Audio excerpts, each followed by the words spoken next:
그러니까 지금 우리 젊은 세대들이 너무 학교 교육이 억압적이고 경쟁적이고 막 그래가지고 사람 안에는 다 그 자유에 대한 갈망, 자기가 정말 원하는 걸 하면서 원하는 자기로 되어가고 싶은 그런 본능적인 갈망이 다 있잖아요. 그런 게 너무 많이 왜곡되는 거예요. 그러니까 소수만 거기서 어떻게 적응해가지고 그 틀에 딱 맞춰져서 나중에 성적도 좋고 뭐 좋은 학교에 가고 취직도 잘하고 막 그러지. 대부분 애들은 그걸 심각하게 자아가 왜곡되고 안에 심리적인 그 뒤틀림이 생길 수밖에 없어요. 이거 진짜 심각한 문제인 것 같아요. 우리 사회에 다방면에 여러 가지 문제들이 있는데 아주 고질적인 문제고 지금 빨리 이런 게 바뀌지 않으면 우리 사회가 앞으로 더 암담해지지 별로 희망이 없어 보여요. 근데 이거를 누구 한 사람이 이게 문제가 있다 고치자 이렇게 해도 고치지를 못해요. 사회가 너무 경직돼 있고 또 어른들이 그렇게 옛날 방식으로 뭐 세상이 이렇게 빨리 변해가고 있는데 그냥 옛날에 수업하던 대로 아이들이 학교에서 막 그렇게 선생님이 막 뭐 가르쳐주면 그런 거 받아 적고 달달 외고 막 그래서 시험 잘 보고 막 그렇게 하는 것이 좋은 교육이라고 다 너무 그런 고정관념에 쌓여 있고 그 심지어는 막 선진국 따라간다고 하면 다른 건 다 모방하고 하면서 선진국에서 지금 교육이 어떤 식으로 이루어지고 어떻게 바뀌었는지 이런 걸 전혀 모르는 거예요. 그냥 거의 일제 때의 그런 방식으로 똑같이 그렇게 하고 있고 그게 정말 좋은 거고 하면 모르는데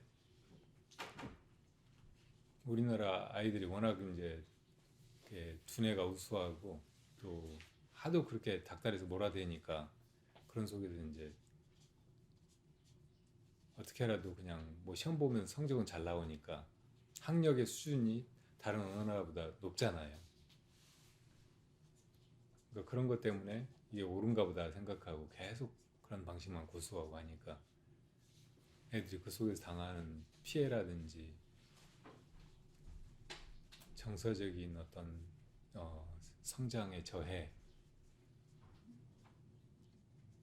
그러니까 훌륭한 인성을 가진 아름다운 인격으로 이렇게 성장하게 교육이 도와줘야 되는데 그런 거를 오히려 다 가로막고 왜곡시켜가지고 아이들을 다 버리고 있는데 그런 줄을 모르고 계속 똑같은 방식으로만 교육을 하고 있는 거예요. 어떤 애들이 이제 굉장히 용기가 있고 또 자기 주관이 일찍부터 생겨가지고 그런 애들이 이런 걸 거부할 줄 알아요. 그나마 그런 애들은 마치 그 세월호 사건 났을 때 그냥 안에서 대기하고 기다리라고 했는데 불구하고 가판으로 뛰쳐나와가지고 살아난 애들하고 비슷하다고. 그러니까 이런 애들이 외국 가서 다른 이제 교육 풍토에서 뭐 이제 하는 걸 보면 너무 좋아하고 또 뭘 그렇게 하고도 잘해요.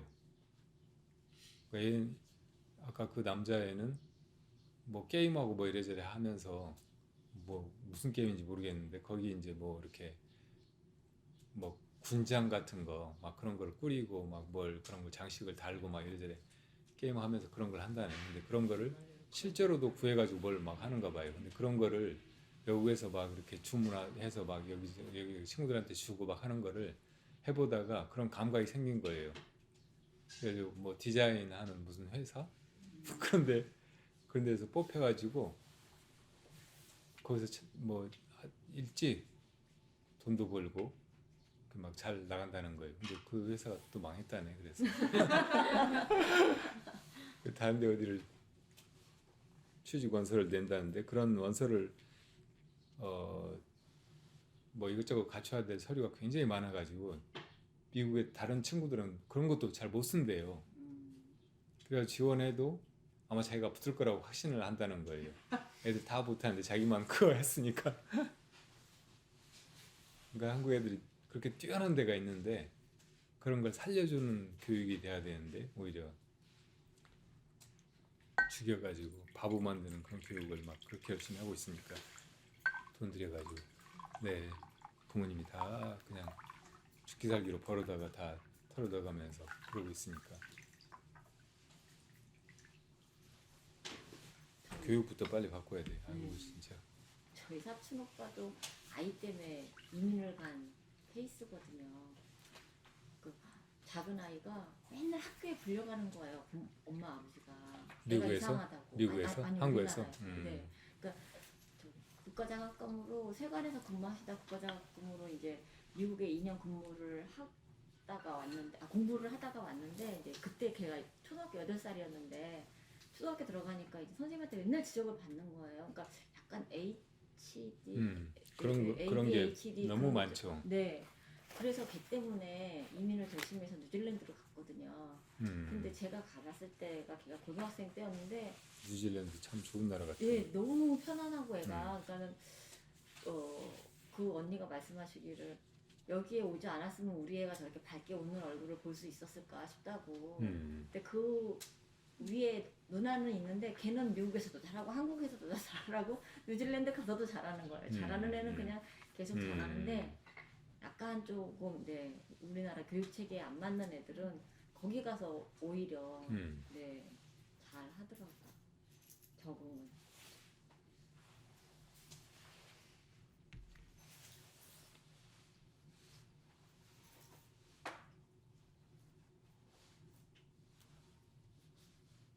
어떤 과목에서는 우수하다고 인정받고 이러니까 자존감도 높아지고.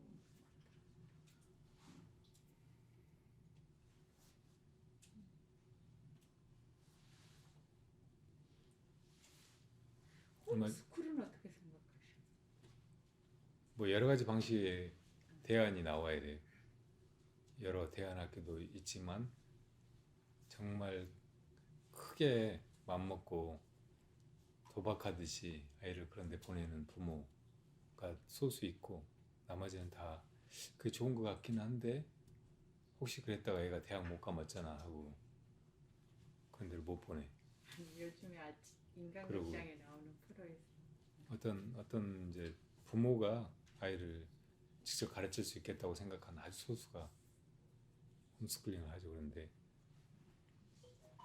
그것도 약간 이제 학교가 워낙 잘못하고 있으니까 할 수 없이 그러는 거지. 그게 제대로 되기가 어려워요.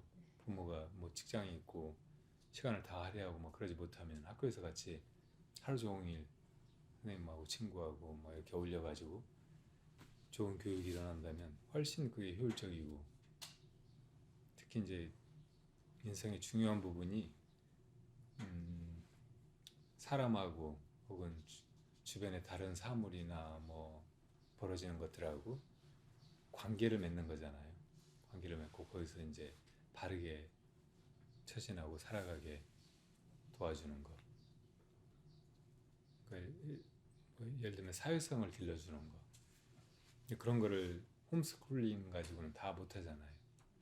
뭐 이 집이나 저 집이나 다 홈스쿨링을 한다면 또 아이들이 이제 집에서 그렇게 배우고 나가서 이렇게 뭐 하면서 또 이제 어울려서 지내면서 그런 걸 배우고 갈 텐데 다른 애들은 다 학교 가는데 자기 혼자 집에서 그러고 있으면 내가 인격적으로 조금 편백되고 다른 데다가 적응 잘 못하게 그렇게 길러지기 쉽다고.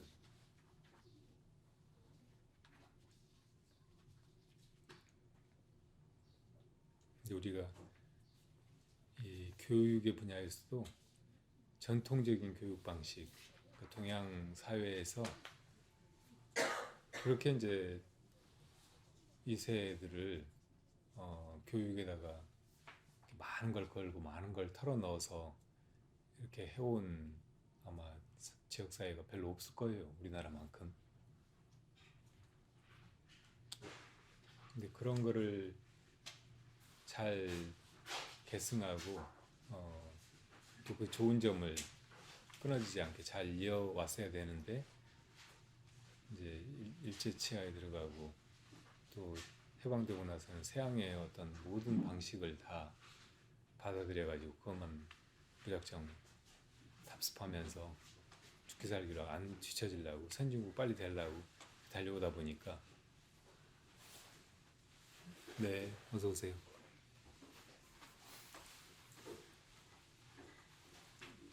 네, 어서 오세요. 네, 네.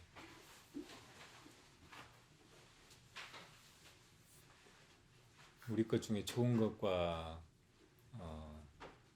나쁜 거, 개선해야 될 것과 버려야 될 거 이런 거를 잘 가리지 못하고 한꺼번에 다 그냥 이건 옛날 거하고 다 치워버리고 그냥 외국 거, 서양 거, 선진국 거 막 그런 것만 받아들여가지고 이렇게 흘러와서 이제 그것도 정말 좋은 선진국 것을 받아들였으면 좋은데 일본 군국주의 것을 받아들여가지고 그게 바뀌지 않은 채로 계속 이렇게 흘러와서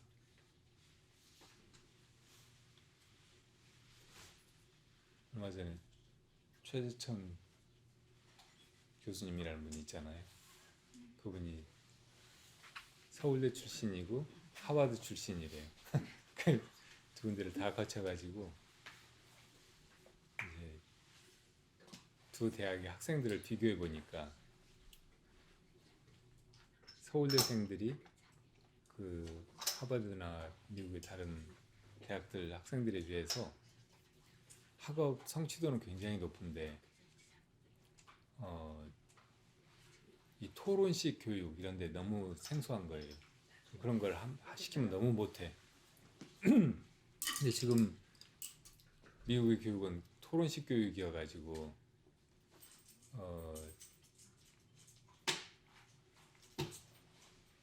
대학에서 이제 나중에 성적 내고 할 때도 말을 많이 한 사람, 발표를 많이 한 사람 이런 사람들이 좋은 점수를 받는데 그러니까 학교만 가면 서로 말을 많이 하려고 막 그래가지고 조교들은 이제 애들 말 못하게 하는 거 그게 계속 일이 돼요. 근데 우리는 아직까지 고등학교에서 뭐 배우듯이 대학에서 그렇게 교육을 받으니까 너무 그런 걸 못한다는 거예요. 그 교수님이 한 번은 이제 서울대에서 무슨 강의를 하는데 예고도 없이 첫 시간부터 영어로 막 하버드에서 하듯이 그렇게 강의를 했대요. 그러니까 첫 강의 끝나고 나니까 애들이 막 이제 풀이 죽어가지고 그런 애도 있고 막 한숨 쉬고 막 빠져나가버리는 취소하고 나가버리는 애들도 많고 또 어떤 애들은 막 그냥 교수님한테 들리게 막 욕을 하면서 나가고 그러더래요. 근데 그렇게 좀 강의가 진행되니까 금방 애들이 따라오고 나중에는 너무 잘 하더라는 거. 미국 애들, 하버드 애들하고 다름없이. 와 진짜 애들이 뛰어나긴 뛰어나구나. 뭐라도 하기로 맘만 먹으면 다 하고 따라잡을 만한 그런 이 능력, 잠재력을 가지고 있는 애들이로구나 이렇게 느꼈다는 거예요. 그러니까 우리 학생들이 진짜 뭘 토론이고 뭐고 뭘 못해서 그런 게 아니고 그런 식으로 가르치질 않아서 교육 방식이 잘못돼서 그런 거라는 걸 느꼈다는 거예요.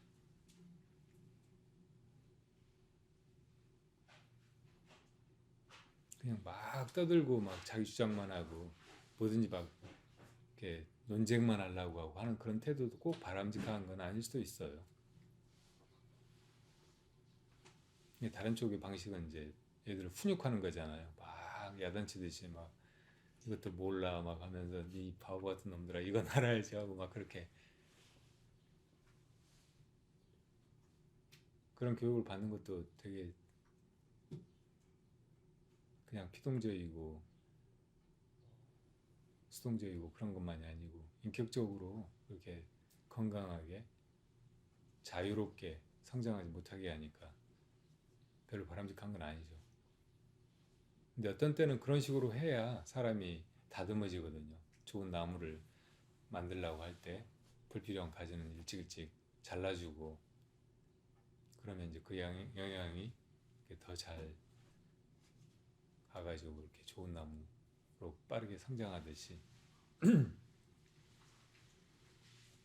우리 안에는 이렇게 놀고 싶어하는 그 본능 또 그냥 게으르게 무지한 채로 그냥 나태하게 주저앉아 있으려고 하는 본능 뭐 이런 것들이 함께 있으니까 어떤 때는 자극을 주고 또 야단치고 막 해가지고 그렇게 필요한 거를 하고 배울 거를 배우고 그렇게 만드는 것도 필요하긴 하거든요. 그런 선생님의 권위 뭐 이런 게 좋은 의미에서 어떤 때는 필요하다고. 다만 그런 게 이제 막 폭력적이라든지 전혀 아이들이 기본적인 존경심이라든지 또 배움에 대한 그 열망 이런 것이 없어져 버릴 정도로 그렇게 심해지면 그게 제일 안 좋은 교육이겠지만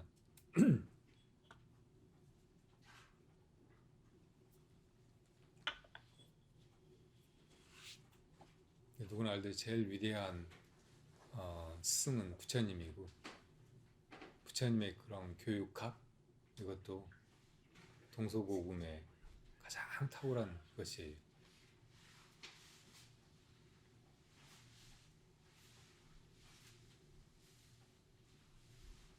그게 그냥 뭐 지식의 전수자로서의 교사가 아니고 인격의 완성자로서 이미 그런 존재가 되어가지고 또 다른 제자들을 다 그런 훌륭한 인격이 되도록 그렇게 자비롭게 이끄는 스승. 부처님 경전에 보면 누구를 가르치려면 먼저 자기를 가르쳐야 된다고.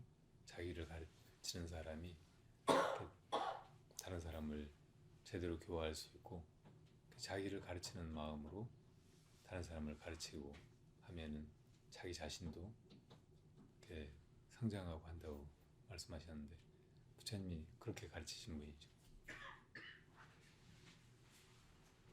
그건 그냥 뭐 아이들을 많은 지식을 습득하고 또 뭐 사회생활을 할 때 유능하게 그렇게 살아가도록 그런 스킬을 가르치기보다는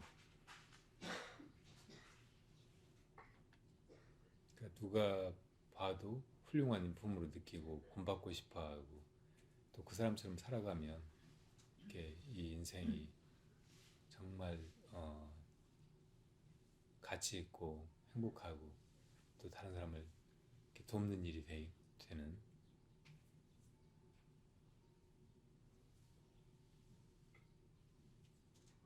그런 교육이니까 그런 거를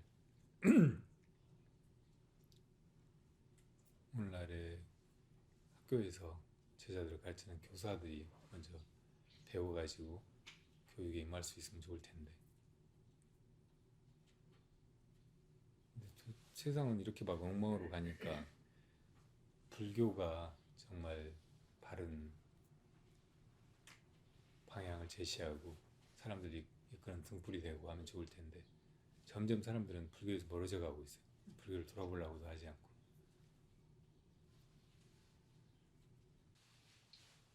많은 엄마들이 자기 애가 천재인 줄 안대요. 저도 그랬습니다.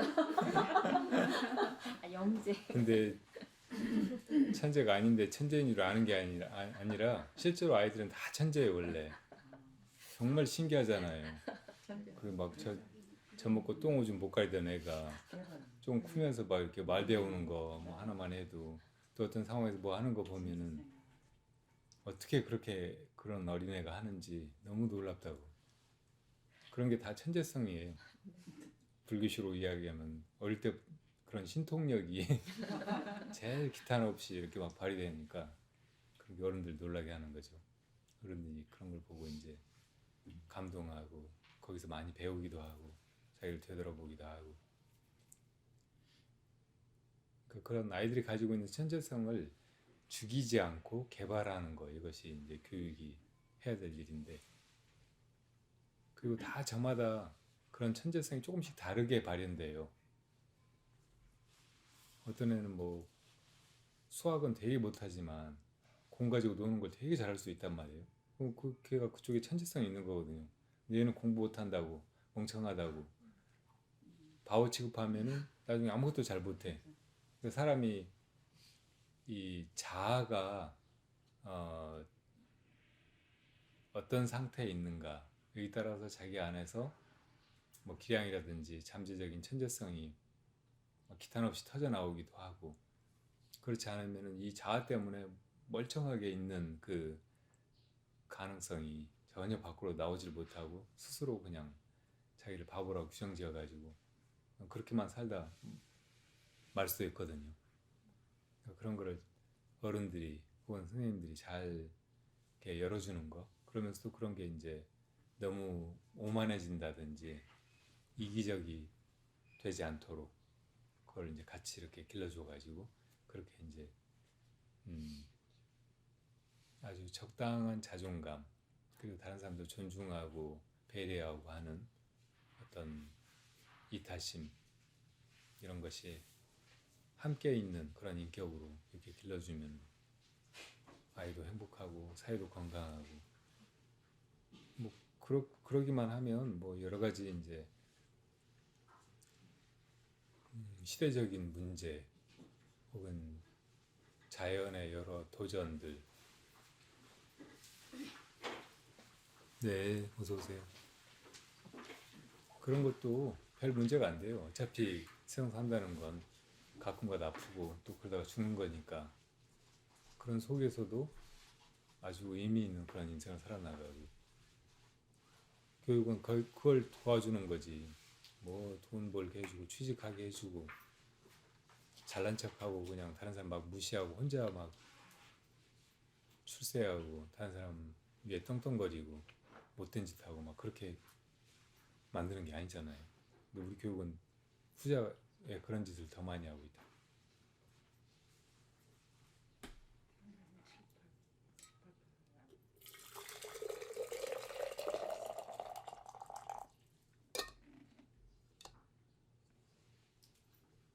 우선 아이들이 가지고 있는 그 천재성을 상대적인 것으로 생각하면 안 돼. 그러니까 상대적인 것으로 다른 애들은 일반적으로 요 나이 때 뭐 예를 들어 이제 뭐 영어책을 막 이렇게 줄줄 못 읽는데 얘는 읽는다. 그럼 얘는 이제 특별하다. 다른 애들에 비해서 상대적으로 뛰어나다 이렇게 생각하고 그걸 이제 천재성이라고 생각하잖아요. 근데 얘가 이제 그 언어 능력은 그렇게 이제 탁월한데 뭐 운동신경이나 이런 건 떨어지고 그런 건 잘 못할 수 있단 말이에요. 근데 이것도 이제 상대적으로 다른 애들하고 비교해가지고 그렇게 평가하면 얘를 이제 자기가 뭐 영어로 뭘 하는 거는 잘할 수 있는데 몸으로 운동을 해야 되면 잘 못한다 이런 식으로 해가지고 얘의 자아를 자꾸 왜곡시키는 거예요. 그리고 남하고 자꾸 비교하게 만들고, 그렇게 비교하면서 어떤 때는 이제 쓸데없는 자만심을 가지고 어떤 때는 스스로 이제 열등감에 시달리게 만들고, 그러니까 그러지 말고 그냥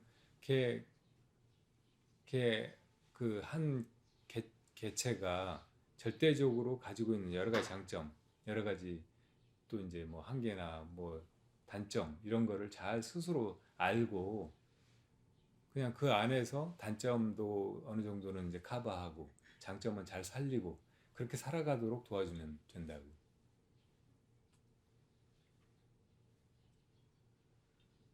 그러니까 얼마 전에 내가 본 아주 재밌게 본 동영상이 최동석 씨라고 열린공감 TV에서 7, 8번 나와가지고 인사만사에 대해서 이야기한 분이, 지금 정부가 처음에 이제 출범했을 때부터 그분이 그 전에 뭐 한국은행에서도 일하고 어디 독일 가가지고 그런 분야에 이제 전공을 해가지고 그런 걸 배워가지고 와서 이제 그런 인사관리에 대해서 뭐 대기업 같은 데서 이제 그런 강의도 하고 컨설팅도 하고 막 그렇게 지냈나 봐요. 근데 우리나라라고 하는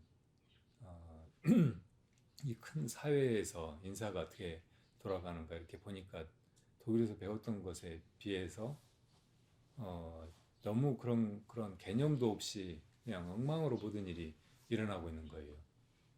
어디 기업을 봐도 그렇고 어디 뭐 직장을 봐도 그렇고 나라도 마찬가지로, 그러니까 거의 다 이제 그냥 뭐 근사하게 생겼다든지 학벌이 있다든지 자기하고 지연이나 뭐 학연이 있다든지 막 그런 사람들을 갖다가 그냥 막 쓰는 거예요. 끝나서 완전히 그거. 네, 그러니까 전혀 인사 검증 없이 이제를 아무데나 그냥 막 배치해가지고 미리 어떻게 되나 보고 막 뭐 기대하고 막 이제 성과하고 관계없이 그냥 뭐 그렇게 줄이 닿는 사람들 막 승진시키고 잘 나가게 만들고 나중에 대표로 만들고 막 그러니까 다 너무 비효율적이라는 거예요. 그게 이제 대선이 이제 있고 하면서 이제 후보들을 막 이렇게 저렇게 이제 그분이 가지고 있는 이 인사 검증의 데이터를 가지고 점수를 매겨보니까 이재명 같은 사람은 70점이 넘어요. 그런 사람들은 정말 드문 사람이고 정치 지도자로서 합격점이 훨씬 이상인 사람이라고. 그걸 어떻게 뽑느냐면 예를 들어 이제 성남시장을 할 때 무슨 일이 있었다, 뭐 계곡을 정리하는 일이 있었다. 그럼 이게 정말 어려운 과제잖아요. 근데 이거를 이제 어떤 마음으로, 그러니까 어떤 의도로 이런 일을 처리하는가. 그래가지고 나중에 결과가 어떻게 나왔는가 이런 거를 보는 거예요. 그러니까 그렇게 봤을 때 그런 일을 처리한 거 이런 건 엄청나게 이제 플러스가 되는 거죠. 근데 이제 다른 사람들, 다른 후보라든지 뭐 이제 그 외에 그냥 이런 후보들은 다 점수가 되게 낮아요. 심지어 마이너스야. 그 전에 이제 민주당 내에서 경선을 했던 이낙연이나 이런 사람들도 심하게 점수가 좋지 않아요. 그러니까 그 얘기는 뭐냐면 과거에 한 일이 없는 거예요. 근데 어쩌다가 뭐 줄을 잘 서고 막 이래저래 해가지고 학벌이 있고 막 이래저래 해가지고 근사해 보여서 사람들이 막 지지하고 해가지고 그냥 그렇게 후보로 뜬 사람인 거예요. 그러니까 인사검증 하나도 없이 그냥 어떻게 운이 좋아가지고 줄 잘 서가지고 그렇게 만들어진 허상이었던 거죠. 근데 그런 게 이제 이 사람의 그런 조언이라든지 이 사람이 계속 지적했던 그런 인사검증의 필요성 이런 것이 계속 간과되고 막 그렇게 선거가 흘러가 버리고 결과는 그냥 이렇게 돼버린 거예요. 그러니까 조금만 더 사람들이 이제 그런 그 인사 문제에 있어서 세상 만사가 다 인사라고 하잖아요. 사람 관계 맺는 거고 어떤 조직 안에서 사람을 이렇게 배치하는 일이고 그리고 그래서 그 안에서 이제 정말 그럴만한 사람이 리더나 어떤 그 사회를 움직여 나가는 핵심적인 그런 자리에서 일하게 만드는 것 이런 게 이제 한 사회를 정말로 개혁하고 좋은 미래로 만들어가는 아주 좋은 방식인데 합리적인 방식인데 근데 이런 게 이제 사람이 이야기하는 바로는 독일식의 그런 그 사고방식 혹은 경험에서 이런 게 나왔다는 거예요. 그래서 이제 이 사람은 게르만 방식하고 앵글로색슨 방식하고 이걸 이제 비교해서 이야기하는데 앵글로색슨 방식은 그렇게 합리적이질 않아요. 그냥 미국식의 대통령 뽑듯이 막 누구든지 막 이래저래 하다가 어물어물 인기가 있으면은 운이 좋으면은 그냥 대통령이 돼버리는 거예요. 그러니까 트럼프 같은 사람도 대통령이 돼버릴 수 있는 시스템이라는 거예요. 네. 그러니까 사실은 굉장히 이렇게 웃기는 모자라는 그런 사람들이 대통령이나 수상이나 한 국가의 그 수장이 된 경우가 되게 많았거든요. 일본도 그렇고 영국 같은 나라도 그렇고 옛날에 뭐 토니 블레어 막 이런 사람도 되게 옥스퍼드 출신인가 막 그래가지고 되게 이제 뛰어난 인텔리인 줄 알았는데 뭐 하는 거 보면 너무 막 엉망이고 그리고 이제 영국 스님도 그는 완전히 또라이라고 막 그랬는데 실제로 이제 총리를 막 하면서도 막 그렇게 이제 브렉시트 막 이런 거 그렇게 되게 만들고 막 웃기는 짓을 했잖아. 지금 또 무슨 새 총리도 비슷하게 그런 사람이래. 일본의 뭐 옛날에 후지모리나 막 이런 사람들뿐만 아니고 아베도 얼마나 웃기는 수상이었어요. 근데 그런 사람들이 일본에서는 그냥 멀쩡하게 막 계속 연임하고 아주 오랫동안 그렇게 집권하면서 일본의 잃어버린 30년 만들고 완전히 일본을 그냥 나락에 빠뜨려 버렸잖아요. 그러니까 이게 그렇게 중요한 일인데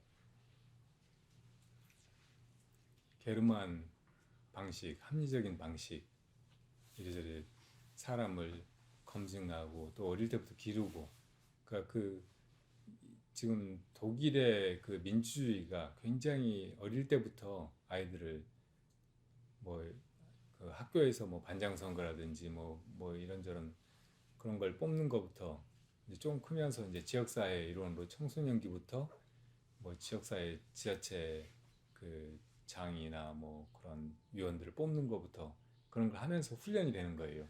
그리고 자기도 그렇게 길러져. 그래가지고 그런 쪽에 이제 역량이 뛰어난 사람들, 인재들 이런 사람들을 리더로 점점 이렇게 위로 올리는 거예요. 그래서 그 사람들이 나중에 이제 뭐 국회의원도 되고 지자체장도 되고 나중에는 수상도 되고 그러니까 그렇게 길러진 사람들 중에서는 누가 수상을 해도 대체로 다 합리적으로 검증이 돼가지고 그 사람이 과거에 이제 경력이라든지 성과로 다 입증이 됐으니까 결과도 정말로 그게 다 좋은 거예요.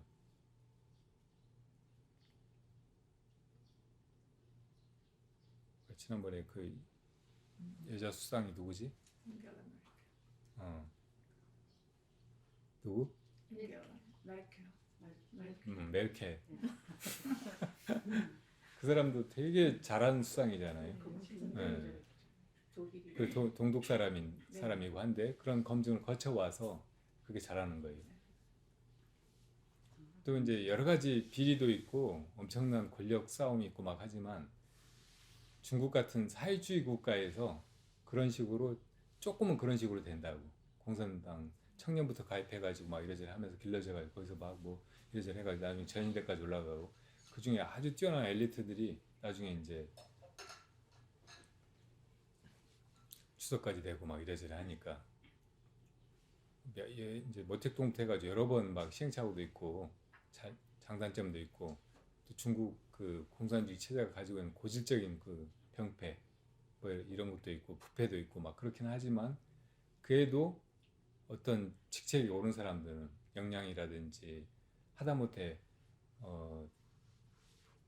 권력을 장악하는 그런 스킬 같은 거라도 제대로 길러진 사람인 거예요. 근데 우리나라가 그동안 이제 그런 걸 전혀 모르고 그냥 거의 미국식의 대통령제 이것만 받아들여가 이렇게 해오다 보니까 그런 게 안 길러졌다는 거예요. 문재인 대통령만 해도 촛불 혁명 이후에 그냥 그 분위기 타고 별로 대통령 안 하고 싶어 하는 사람을 데려다가 그냥 대통령 만들어놨는데 한 것이 아무것도 없다는 거예요. 그래서 하겠다고는 했는데 못 해낸 거지. 그리고 엉뚱한 저 정말 웃기는 짬뽕을 갖다가 이제 대통령으로 만들어버리는데 일등공신인 거예요.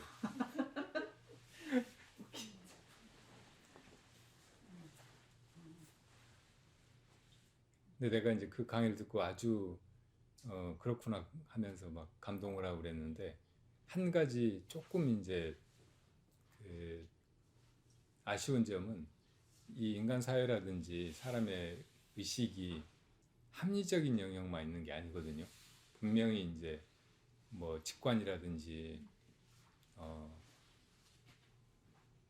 이성 말고 이성을 넘어서는 오성, 칸트가 말하는 깨달을 오자 오성 이런 것이 분명히 존재하고 어떤 때는 그게 훨씬 더 크게 작용하고 막강한 힘을 발휘하거든요. 사람 안에서는 어떤 영감이라든지 천재성 이 세상살이에서는 막 어떤 이제 정말 사람들이 막 다 마음이 모아져 가지고 기적 같은 일을 만들어내잖아요.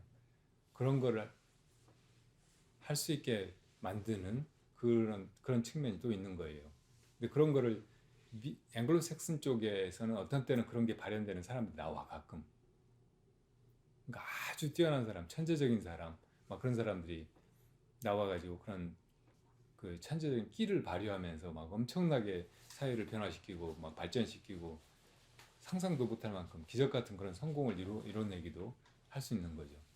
그러니까 그런 부분에 조금 감안하고 그럴 필요가 있겠다. 근데 한국 사람들이 어떻게 보면 그런 이제 그 영감이라든지 천재성 막 이런 게 되게 뛰어난 민족이거든요. 그러니까 이거를 독일식의 합리성만 가지고 거기다 맞추려고 하면 오히려 이런 측면을 죽일 수 있는 거예요. 나는 그렇게 이제 생각이 들었어요. 그러니까 축구로 비유하자면은 우리나라 축구는 그전에는 이제 그냥 악바리 같이 죽기 살기로 달려들어가지고 무조건 막 일본 이겨야 된다고 그렇게 그냥 거기다가 막 구군을 걸고 막 이렇게 싸우는 그런 식이었잖아요. 그러니까 실제로 실력은 전혀 다져지질 않고 뭐 작전이라든지 기술이라든지 이런 것도 없는 상태에서 막 그냥 그렇게 막 미친 듯이 죽기 살기로 해가지고 막 해서 이기면 된다는 식으로 그렇게 해서 이길 때도 있었죠. 그러니까 우리가 일본하고 해가지고 이긴 경우도 상당히 많은데 피파 랭킹에서 보면 일본이 훨씬 앞서가잖아요. 일본은 이제 되게 빨리 서구화되고 여러 서양의 좋은 시스템을 받아들여가지고 스포츠고 어디고 모든 분야에 다 적용을 하고 그런 쪽에서는 이제 훨씬 앞서간 나라였으니까. 근데 얼마 전부터 이제 우리나라에 히딩크가 들어오고 또 이제 독일 쪽에 막 벤투 지금 누구지? 지금이 벤투. 그 전에 감독은 누구였어요? 그전에 뭐 아드보카트도 있고 본프레도 또 유명한 사람 있었는데 독일 감독. 근데 어떻든 이제 그쪽에 유럽의 감독을 데려다가 유럽식의 그 합리적인 축구를 하는 거예요. 그래가지고 전술을 정확히 짜가지고 주로 이제 수비를 빈틈없이 하다가 이제 패스를 정확히 해가지고, 그러니까 브라질 축구하고 다르게 브라질 축구는 한 사람의 개인기, 그냥 천재적인 그 공 다루는 기술, 드리블 이런 거 가지고 그렇게 이제 승부를 보잖아요. 그러니까 되게 그거 보고 있으면 신나죠. 막 삼바 춤 같이. 근데 독일이 여러 번 월드컵에서 우승했잖아요. 그게 이제 브라질을 번번이 월드컵에서 그냥 실패시키고 독일이 그 컵을 가져가고, 그런 게 이제 이 합리적인 정신, 미리 다 이렇게 계획을 짜고 지금 이제 이 사람들 이 선수 저 선수의 특기라든지 장점 이런 걸 다 파악해가지고 그렇게 이제 해가지고 만들어내는 그런 축구니까, 아 이게 뛰어나구나 하고 이제 그런 감독들을 데려다가 유럽식의 축구를 우리가 하는데 처음엔 너무 답답하더라고. 이게 잘 안 통해요. 우리 한국식으로 막 죽기 살기로 그냥 무조건 잘하면 된다는 식으로 몰아가는 축구가 아니어서. 근데 이제 지금 조금 이렇게 적응이 되는 것 같아요. 유럽에 가서 뛰는 이제 선수들이 있어가지고 워낙 그런 토양에서 그런 축구가 몸에 배고 그렇게 단련된 선수들이 많이 있는 데다가 이제 그런 감독이 또 그런 방식으로 하니까, 그러니까 큰 득점 차로 정말 신나게 막 그냥 그렇게 이기는 경우는 잘 없는데, 그래도 1대0, 2대0으로 혹은 2대1로 이렇게 대체로 많이 이기고 엄청나게 지금 성적이 좋은 셈이라고.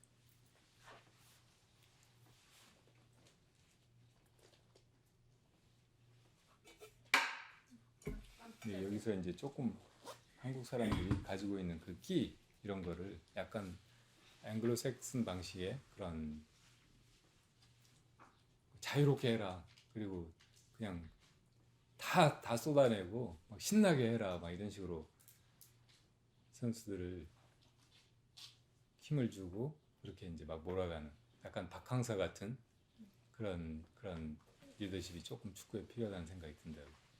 그러니까 그렇게 이제 우리 정치도 한국 사람들이 원래 가지고 있는 어떤 천재성, 잠재력 이런 거를 잘 발휘하게 하면서도 그래도 어느 정도 이제 실제로 어떤 사람을 뭐 장수로 혹은 좋은 축구 선수로 혹은 정치 지도자로 그렇게 이제 임명하고 선출하고 이렇게 할 때는 그런 절차가 반드시 필요하다는 생각이 들어요. 그러니까 최선은 아닐지라도 최악을 피하기 위해서, 그러니까 뭐 지금 최악의 상황이 벌어져 버렸잖아요. 이게 그냥 너무 최선만을 위해서 막 그냥 사람들이 몰두하고 막 이래저래 하다 보니까 오히려 최악을 피하는 데서 실패해가지고 진짜 최악의 상황을 맞게 돼버린 거예요.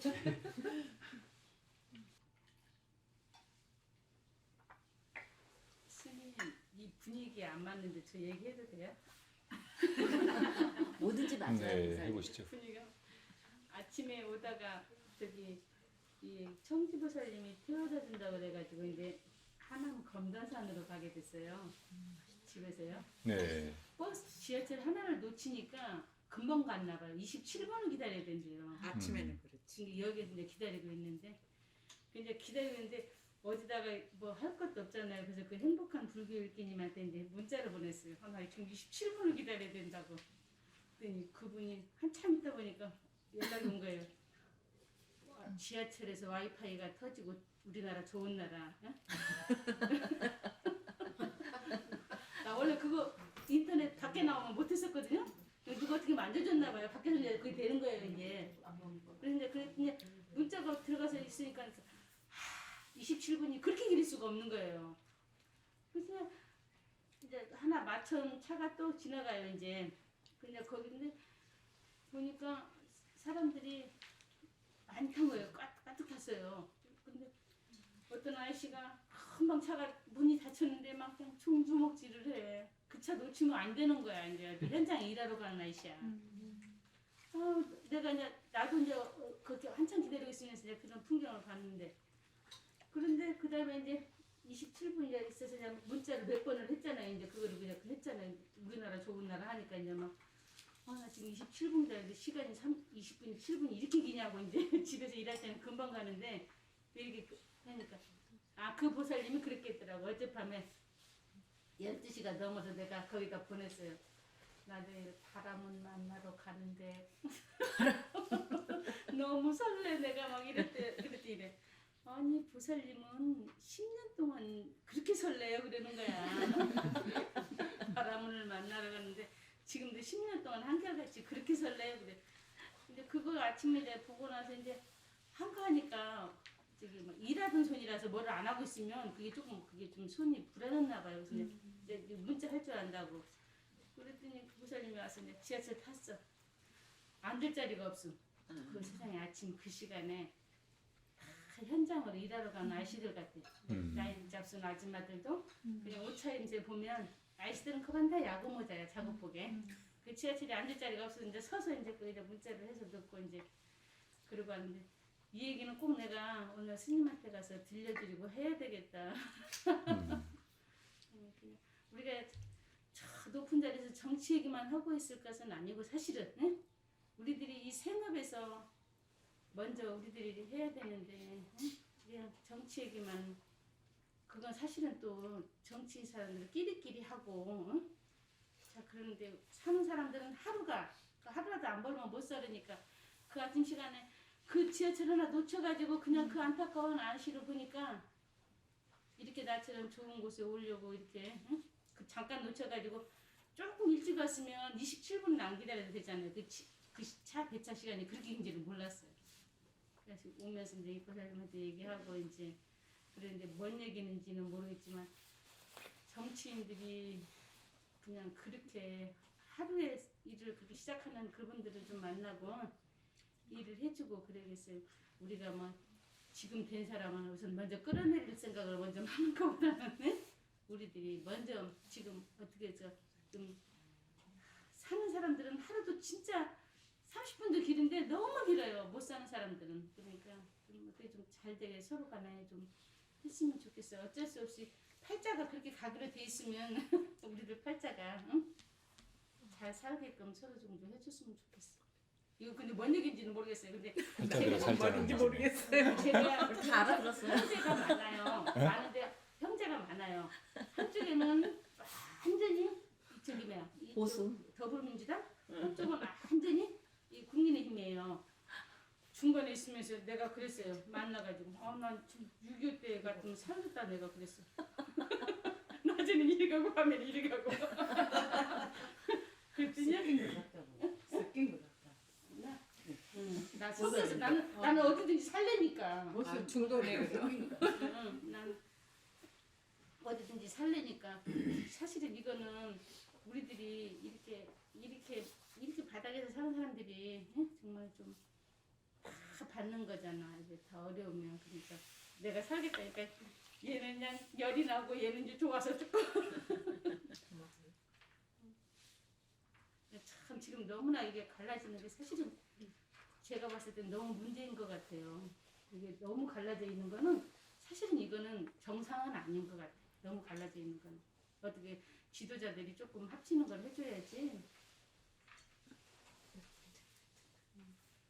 어쨌든 이제 결과가 나왔으면은 응? 너무나 힘들게 사니까 5년 너무 길으면 어떡할 거예요, 그렇죠? 근데 또 내린다고 또 다시 다른 사람 또 올라봐요. 또 내린다고 그래. 한번 해보면 사람들이 재밌어서 올라가면 내리려고만 해 이제. 우선 내릴 만한 사람만 내려야죠. 집에서 사는 건 내릴 사람은 내리고 안 내릴 사람은 내려야지. 그럼요. 맞아. 아니 근데 사람들이 있잖아요. 이게 우리 쪽은 내리터잖아. 그럼 또 반대쪽에선 그런다고. 저 사람들 내려봤으니까 내린다고. 이게 이쪽만 그러는 게 아니야. 사람이.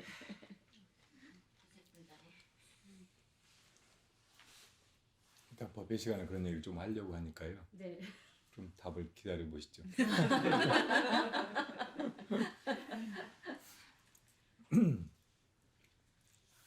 아직까지도 정신을 못 차리겠어요. 그래서 밖에를 못 나가겠어 사실은. 너무나 갈라진 거가 너무나 무서워서 미장원을 갈 수도 없고 야채 가게를 갈 수도 없고 이러는 거예요. 이러는 사람도 진짜 너무나 극명하게 갈려진 거에서.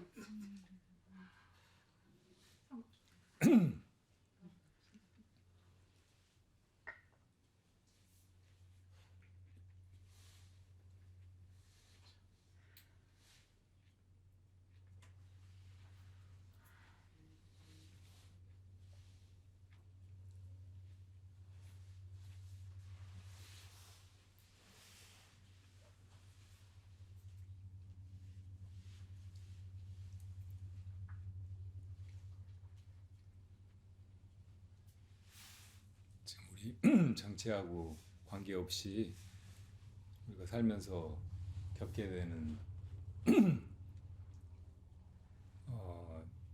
다툼은 대부분 이제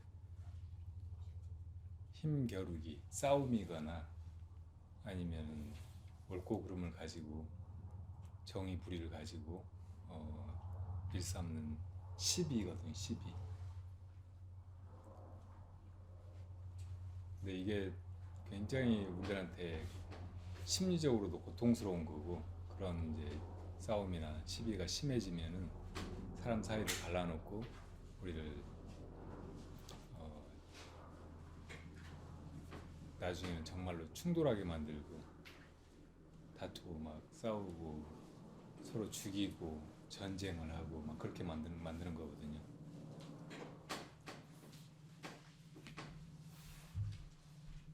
어떻게 하면 이 시비나 다툼을 벗어날 수 있을까?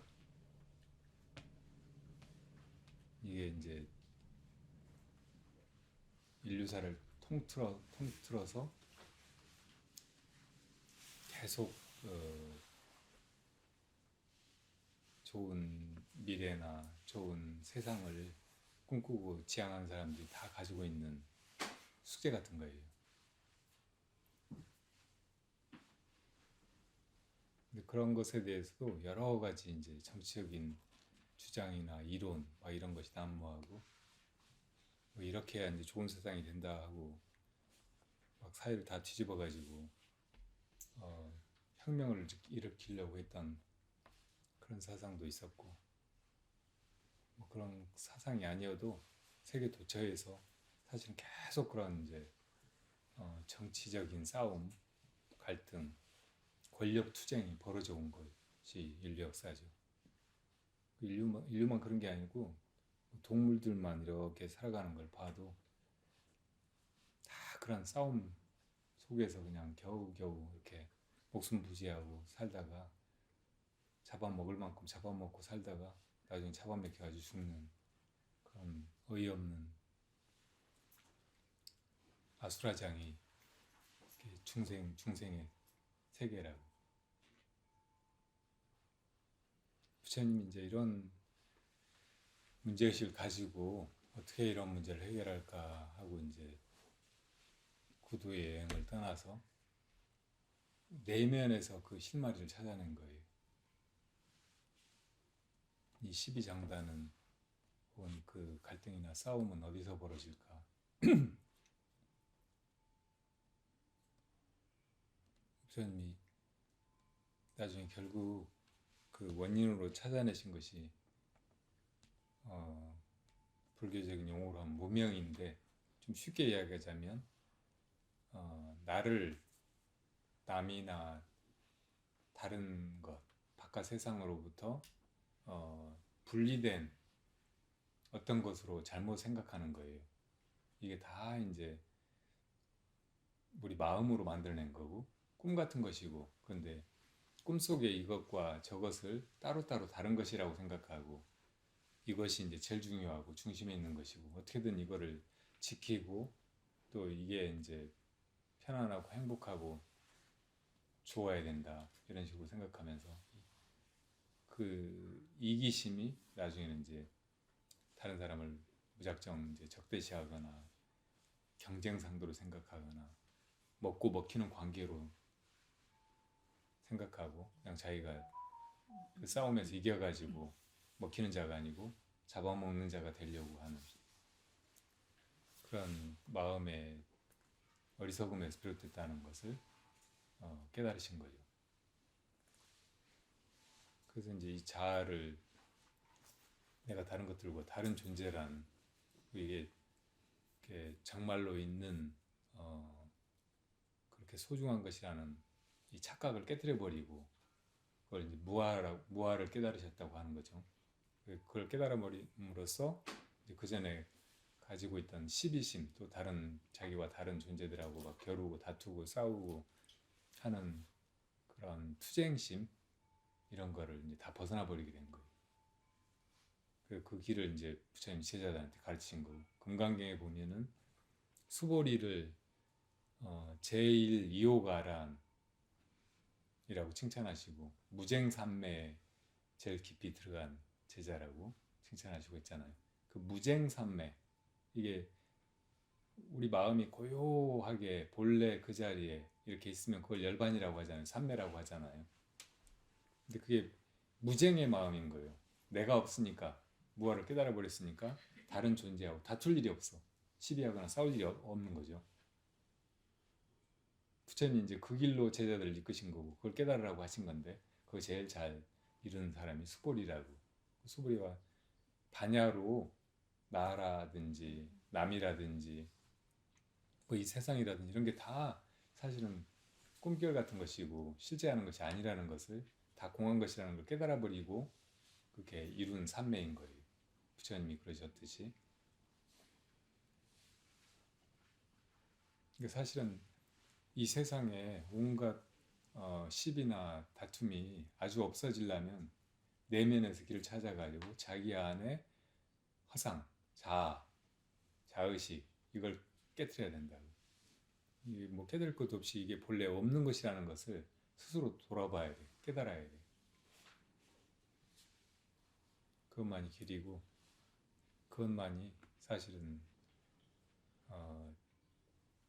이 세상에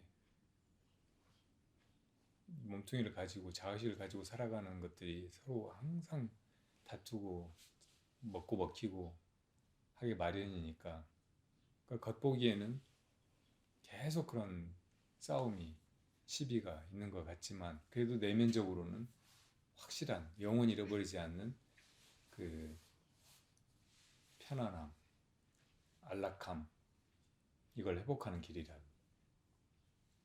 세상에서 그걸 구현한다는 건 정말 힘든 일이에요. 아무리 오래 노력하고 수많은 사람들이 다 합심해가지고 그렇게 하려고 해도 그걸 만들겠다고 하는, 그러니까 평화를 위한 그런 노력이 오히려 뭐 전쟁이라든지 뭔가 다툼을 일으키는 경우가 많아요.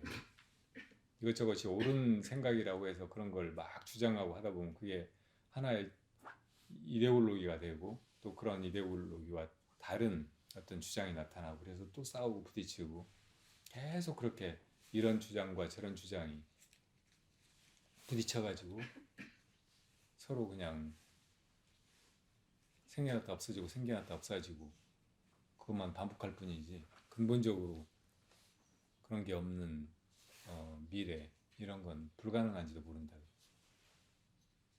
그런 게 이루어진다고 해도 결국은 우리가 언젠가 죽어야 될 존재고 이 세상이 뭐 그런 세상이 됐다고 해도 내가 이 세상에서 떠나가야 되는데 그게 무슨 의미가 있겠어요. 그리고 또 사람이 달라지면 또 그런 싸움이 벌어지고 한다면 그게 얼마나 미래에 이어져갈 지속 가능한 것이겠어요. 그러니까 우리 불자들은 근본적으로 부처님이 가신 길로 자기 안에서 그 무명, 자아라고 하는 착각, 이기심, 자기 중심성 이런 것을 먼저 깨뜨리려고 그렇게 노력해가고 그렇게 수행해가려고 해야지 이 세상에서 이제 시비에 휘말려가지고 옳고 그름만 가리려고 하고 혹은 이제 어떤 편이 돼가지고 다른 사람들하고 싸워서 거기서 이제 뭐 성취라든지 성공이라든지 혹은 바라던 권력이나 뭐 지배력이나 소유나 뭐 이런 걸 얻으려고 하면 그런 싸움은 다 실패하게 돼 있다고. 그런 걸 본질적으로 알고 있어야 돼. 근데 부처님은 누구든지 다 이제 그런 열반의 길로 자기 내면에서 무아를 깨달아 가지고 절대적인 영원히 사라지지 않는 그런 편안함이나 안락, 시비 싸움이 끊어진 그 경지에 이르러야 된다고 가르치셨지만 그래도 이제 우리가 이 몸뚱이 가지고 이 세상 살아가는 동안은 함께 살아야 되고 뭐 나라도 있어야 되고 가정도 있어야 되고 그러니까 그런 나라가 어떻게 하면은 좋게 발전해 갈까, 가정이 어떻게 하면 좋게 잘 지켜져 갈까 이런 것도 이제 지자들이 물어보니까 그런 가르침도 주셨다고. 그러니까 이런 거는 본질적인 가르침은 아니지만 세상살이에 필요한 가르침이고 그래서 이런 걸 속죄라고 해. 속죄. 부처님 가르침 아니어도 세상에도 무슨 법이라든지 규범 이렇게 해야 된다 저렇게 해야 된다 막 그런 그 가르침이라고 하는 것들 혹은 법이라고 하는 것들 있잖아요.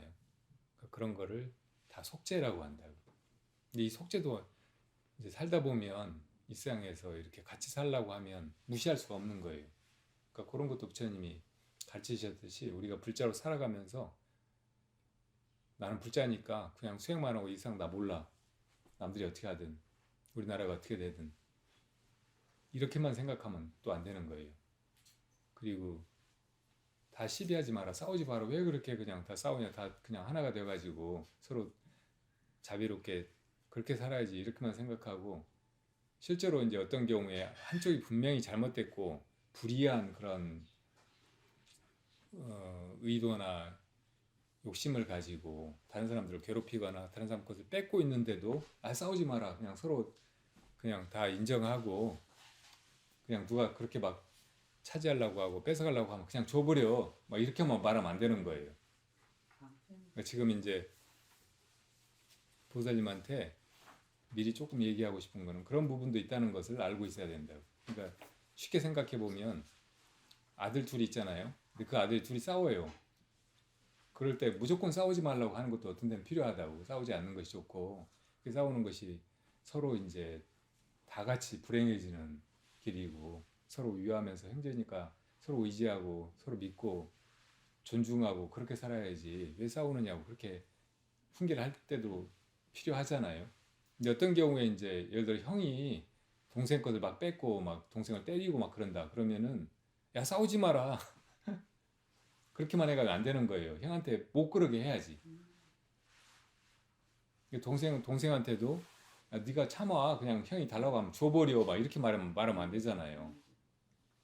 그 이제 시비를 분명히 가려가지고 형이 잘못하지 않게 해줘야 되는 것도 필요하단 말이에요. 그래야 이제 형제간에 이제 나중에 시비도 가릴 수 있게 되고 잘못을 반복하지 않게 되고 나중에 이제 그런 싸움이라든지 극단적인 그런 상황이 안 오게 되는 거죠. 그러니까 어떻든 자기 열반에 이르려면 세상의 시비, 온갖 다툼 이런 데서 벗어나야 돼. 그리고 무쟁산매를 증득을 해야 된다고. 근데 이 세상에서 그래도 살려면 다른 사람들을 가르쳐가지고 다 같이 그 무쟁산매를 얻게 그렇게 도우려면 세상에서 분명히 시비가 있을 때는 그런 걸 가릴 줄도 알아야 된다고. 그러니까 이 속죄도 무시하면 안 된단 말이에요.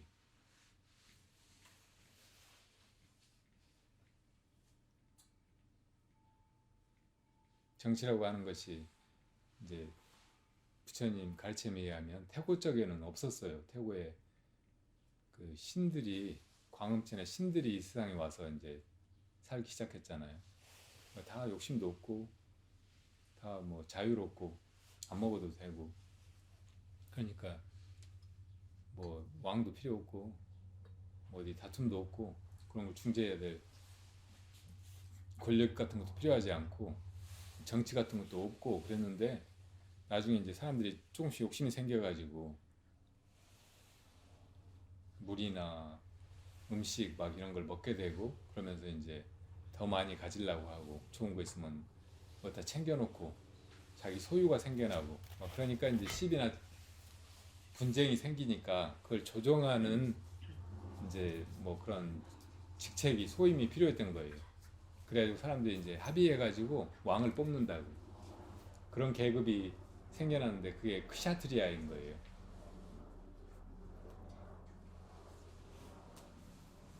그래가지고 그 사람들이 이제 세상을 지배하면서 그러니까 본래 상태에 이제 그런 지배 계급이 없고 다 신들처럼 살 때 그때 사람들이 하는 일이라는 건 그냥 인생을 즐기고 그리고 혹시 이제 가능하다면 이제 그냥 종교적인 수행을 하고 뭐 이런 거라고 그런 게 이제 브라만 계급이란 말이에요.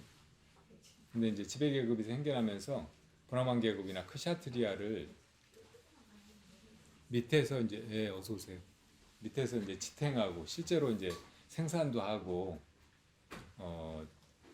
어떤 때는 이제 굳은 일도 하고 뭐 똥을 치운다든지 뭐 그냥 소를 잡는다든지 막 그런 일을 하는 사람도 필요하고 막 그러니까 이제 계급이 넷이 된 거지. 그러니까 바이샤 일하면서 사는 평민 그리고 이제 그보다 못한 천민이 생겨난 거예요. 그러니까 이게 이제 인도에서만 그런 게 아니고 세계적으로 대체로 다 그랬다고. 근데 이제 조금씩 이제 그런 어떤 계급 혹은 옛날부터 이어져 내려온 그런 전통이나 인스 이런 것이 쭉 오랫동안 이어져 오다가 먼저 그 서양에서 그 사람이 다 똑같은 사람인데 왜 누가 누구를 지배하고 누구는 더 많이 가지고 누구는 그냥 없이 계속 수탈당하면서 살고 그래야 되느냐 하면서 이제 민주주의 같은 것이 생겨난 거예요.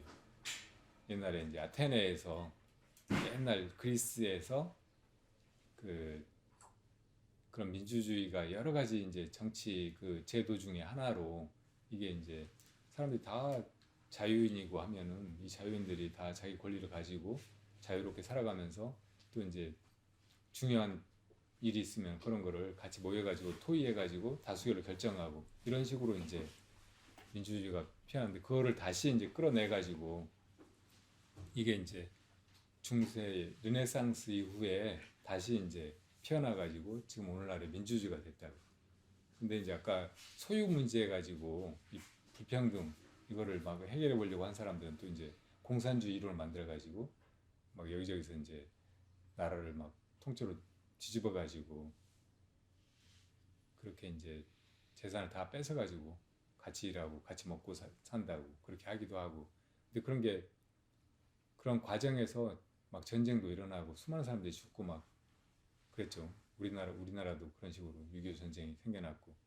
그러니까 이게 어떻게 보면은 이제 그 소유의 문제 그리고 권력의 문제 이걸 가지고 이제 그런 엄청난 비극이 막 벌어진 거예요. 그것도 이제 나쁜 의도로 그런 게 아니고 이렇게 해야 옳지 않겠느냐, 이렇게 해야 모든 사람들이 다 이렇게 존중받고 또 평등하게 그렇게 살지 않겠느냐 하면서 이제 일어난 거지.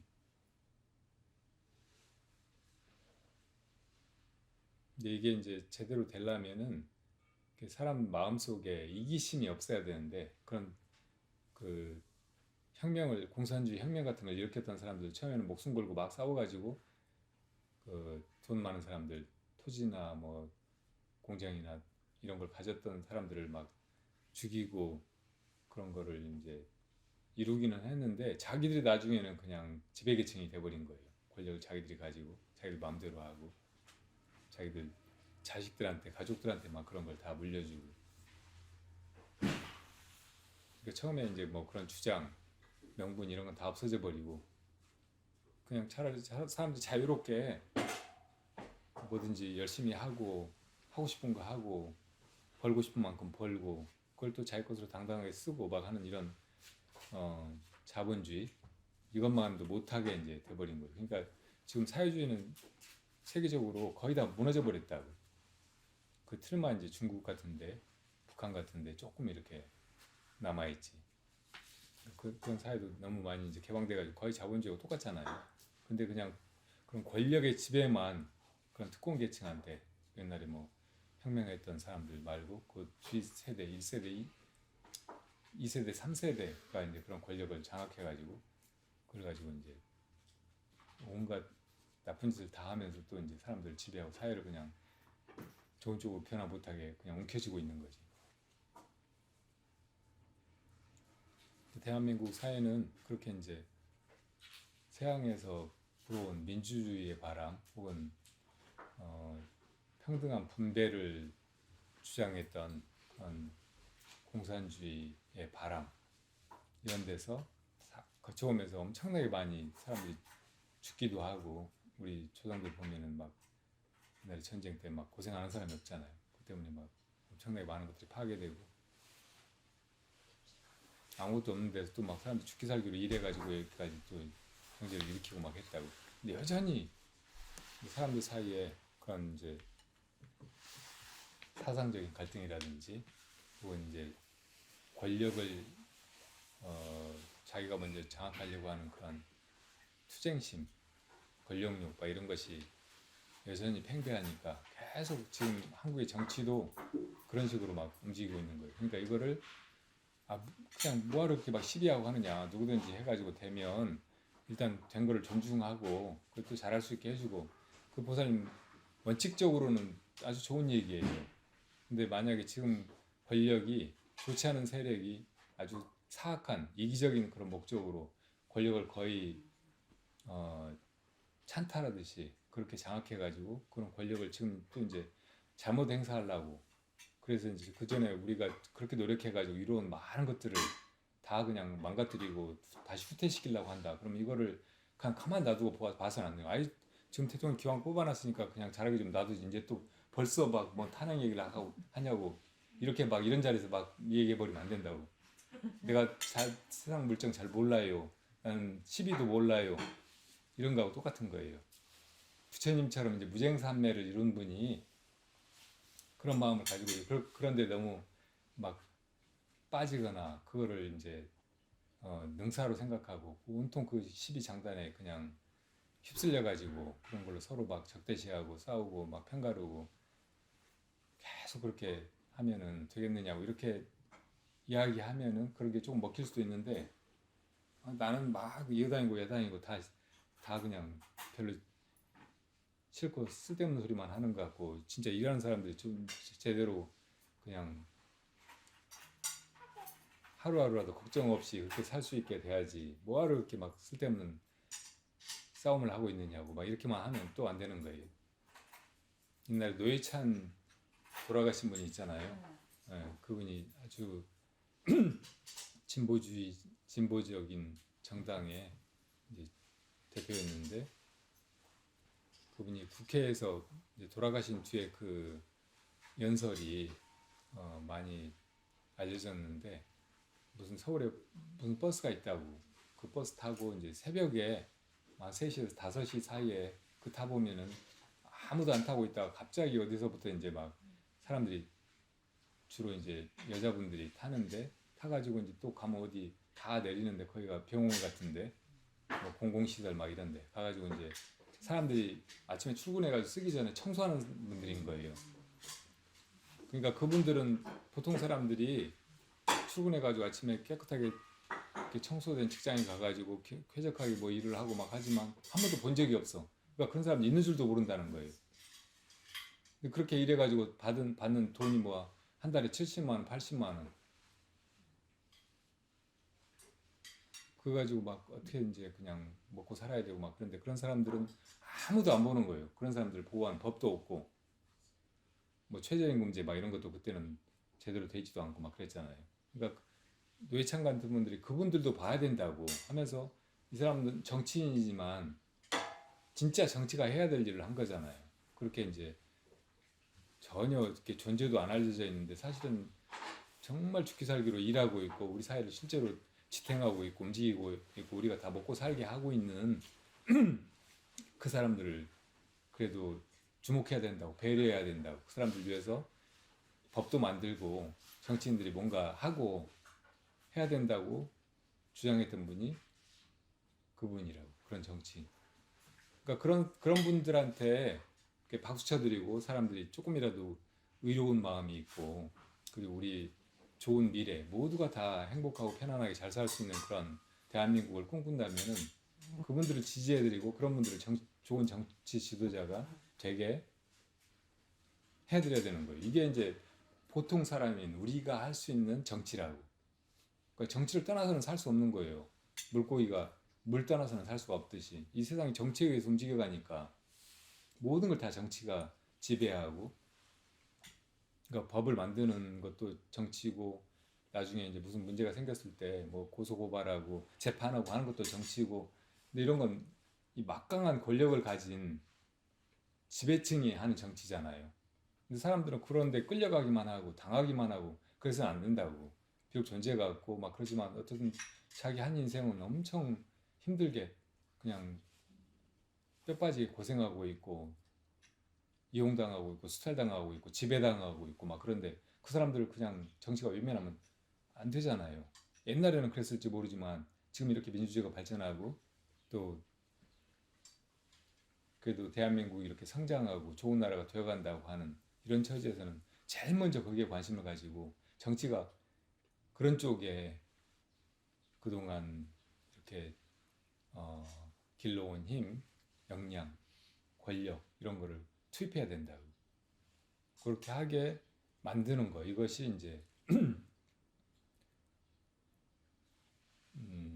그동안 지배만 당했던 사람들, 일만 하고 살았던 사람들 그리고 자기 걸 그냥 이래저래 그냥 가진 사람들한테 빼앗기고 살아온 사람들이 해야 될 일이고 내야 될 목소리인 거예요. 그런 거를 이제 그렇게 그동안 없이 살고 뼈빠지게 고생하면서 살고 희생당하고 착취당하고 막 그렇게 살았던 사람들이 인식을 못하면은 계속 이제 그런 사람들이 이제 뭘 알지도 못하고 그냥 어쩌다가 이제 TV에서 뉴스에 흘러나오는 거나 듣고 막 그런 식으로 어떤 생각을 하잖아요. 그러니까 계속 이제 언론이 막 그런 사람들 막 세뇌시켜 가지고 나중에 그런 언론하고 결탁되어 있는 쪽에 그 정치인들한테 유리한 투표를 하게 만드는 거예요.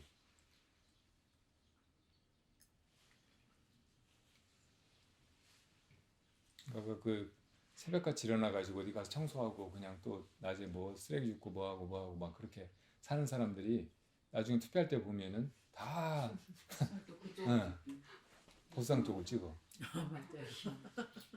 왜 그러겠어요? 다 이용당하는 거라고. 그렇게 이제 세뇌당해가지고 너무나 그게 안타까운 일이죠. 그러니까 노회찬 같은 사람은 이제 그 사람들을 보호해야 된다고 지켜줘야 된다고 막 하면서 싸우는데 이런 사람들은 나중에 제거당해. 그쪽에 힘이 가 있으면.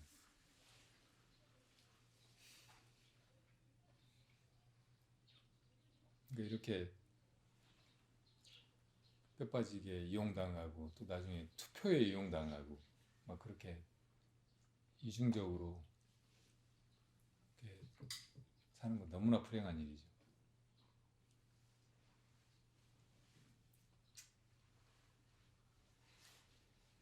제가 잘 알아들었습니다. 네네네. 보살님은 너무 방편에 영특하시고 말씀을 듣고 나니까 그리고 보살님이 아들 둘이요. 네. 아들 둘로 비유해 주신 그 확실하는데 그럼 우리가 부모가 돼야 되는 입장이 부모 마음이어야 되잖아요. 예. 싸움이 진짜 일어나지 않게 해야 되고 그렇죠. 예. 네, 싸움이 일어나지 않게 궁극적으로는 그런 게 이제 제일 좋은 모습이고 네.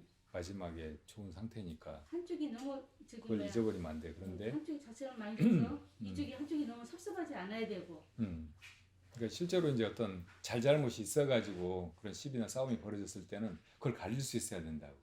그러니까 그런 지혜도 필요한 거예요. 무조건 중립이나 그냥 무관심 이런 게 정답이 아니고 니들 알아서 싸워가지고 이긴 놈이 형하면 되지 이렇게 해버리면 안 되잖아요. 부모가.